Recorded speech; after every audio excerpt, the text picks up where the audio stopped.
morning, Nigerians. Good morning, everyone. A lot has been going on. Like in this country we are now, we are no longer safe, and it's no longer funny. It's not funny anymore. Our what is our crime? Our crime is that we are born here.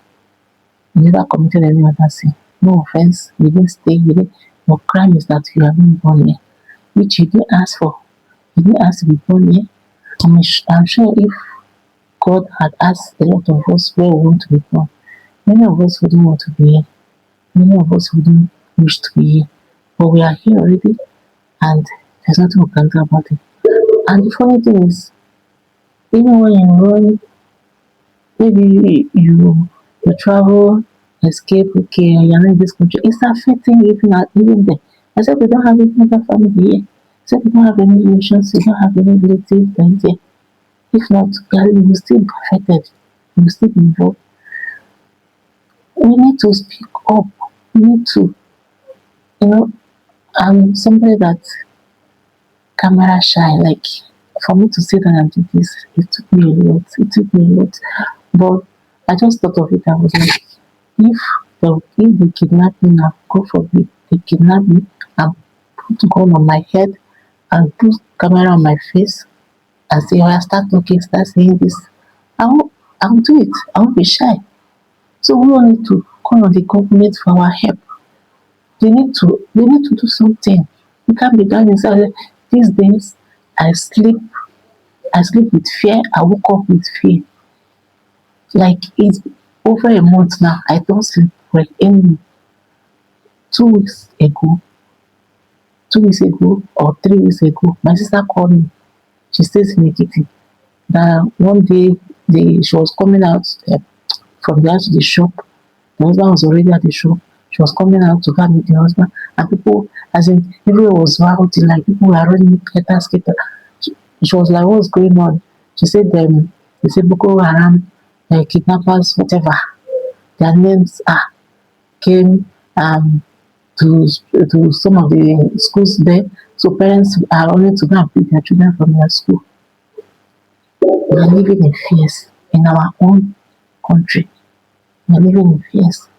We are living like slaves, like we are hiding from people that shouldn't even exist in our midst in the first place to start with. When she told me that, I became scared. I was like, God, please.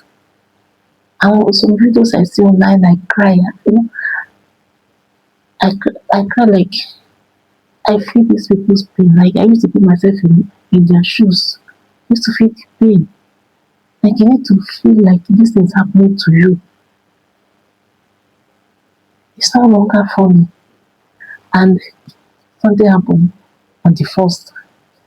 A lot of kidnappers enter Lagos, yeah, and the funny part of it is where the bus stops and the places they have been mentioned that they are called is the distance to my place is not. It used to be like 100 naira transport to enter motor from this bus to, but now as fuel is increasing, the price is increasing. It's not 300 naira. That's That's to say that the place is not even far. It's something that is very careful, like people used to jump from this bus stop to there and even see that place. It's not far from me. And now on Monday, that was the first Monday.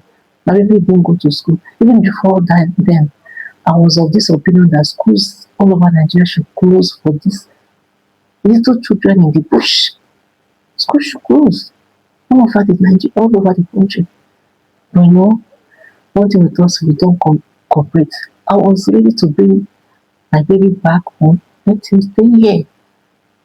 Let him stay here. Let this government sort out whatever it is. You know. So that Monday when I came back, I went out with him to go and buy some stuff and buy drugs for him because he was not feeling well. That's the reason why he was at home in the first place. So when we came back, I now opened my phone, opened the school group chat, and I read one voice note where they said, please parents come and pick your children from school. I don't want them to go home by themselves, like the ones that used to go back home by themselves, then the ones that their parents used to come, like everybody should come and pick their children. And they just receive more information. From there, they will not see the videos of the ones that were caught and the ones that were went to rent hotel. They called alarm so they came to pick them. Like everything was so scary. Like what the hell, you know? That day, I wanted to do this video yesterday, but I wasn't emotionally stable. I didn't want to cry in front of camera, so I just had to. I was just still holding, grinding, holding myself together. It's so scary. And yesterday, Tuesday, they now send on a platform that children should stay at home, let's observe whatever that is going on. I told myself, my baby is not going anywhere again. You know, today now, he did not go. The owner of the school have called me. We did not. I just told her that he's still strong. You know, it's not funny again. Now, the cost of living is killing the living. Cost of living is killing the living. We are not even complaining of that again. We are now asking for security. Like, let let us stop living in fears. Let our lives be secure. Let our properties be safe. It's no longer a thief jump into your house and pick something and take for these days is life. They are taking lives, they are beheading teachers, they are killing students, chasing people away from their homes. It shouldn't be in the first place. It's so painful, it's so heartbreaking. We should set aside tribalism, religion, ethnic, whatever it is. It's when I came to this Lagos that I noticed that there's anything, and then that's the first time I knew there's a Igbo, there's Yoruba, there's Hausa, there's a Ido, there's a white. Like I never thought. I thought we are all one, like we are all Nigerians. But when I came to Lagos, one Yoruba kid showed me like that. She dealt with me. I'm not going against her, forgiving her. And even till now, I don't still use it against anybody saying because you're Europe. I don't do that. I don't do tribalism. I just believe we are one. We should put all this sentiment aside. These people are using this to divide us so they can do whatever nonsense they're doing to us. Please, this has gone on for a long time. And we can't continue living in fears. We can't continue like this. Those ones are in the bush. You don't know who is to be next. You don't know. Even you that you're outside, you might think you have escaped. When they call you that your mother or your father or your sister or anybody your relatives in the bush has been picked, you can't move forward. And they're not asking for ransom that does not even exist. That even in your since you are born till now that you've been hustling, you have never seen that kind of money.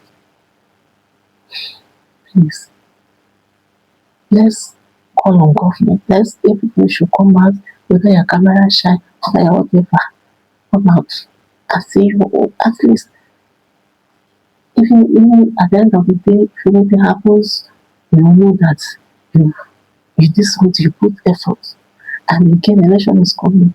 Let's get our PVC. Let's get our PVC.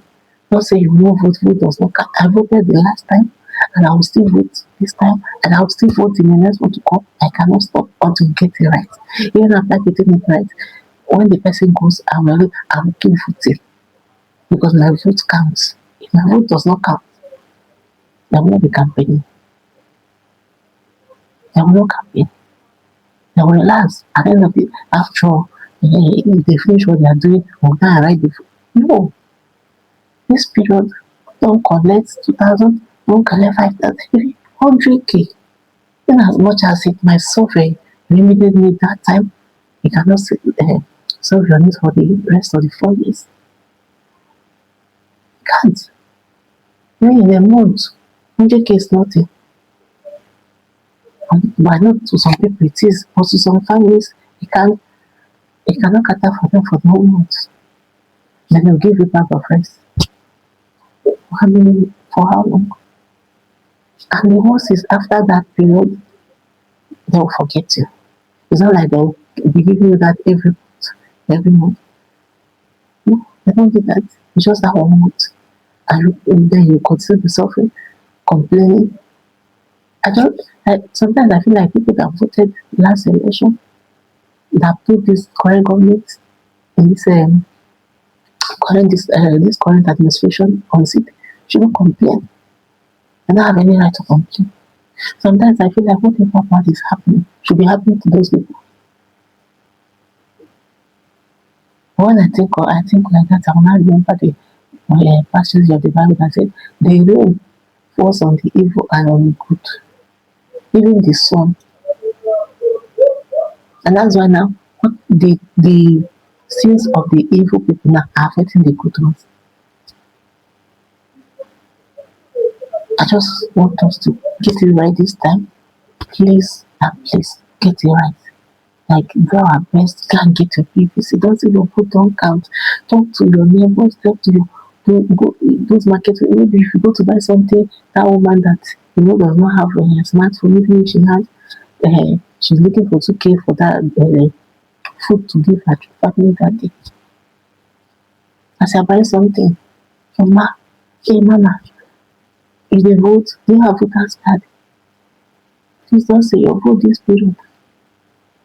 If you say vote, this thing you're saving 200, and even that are supposed to be 50. Oh, if you even say 50 naira, I can't remember the last time I saw 50. No 50 naira again. You can tell her this thing that you're selling 500. How much gain is inside? She'll be like, my son or my daughter is 50 naira. Oh, it's only naira. Mama. So if you say this thing 500, it's only 1 naira you're selling inside. I need to say all this one before I can even say the only naira.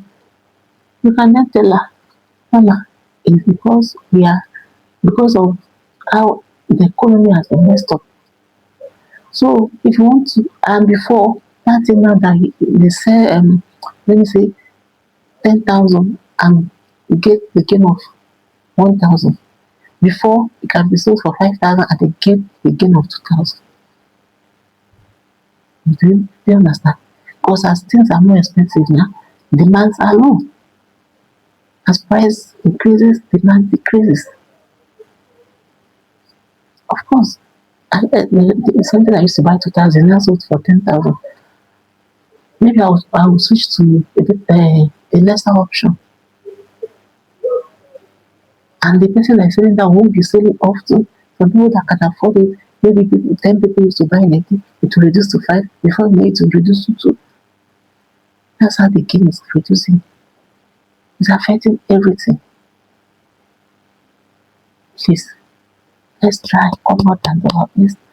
To vote. Do your best and just leave the rest. God still answers prayer.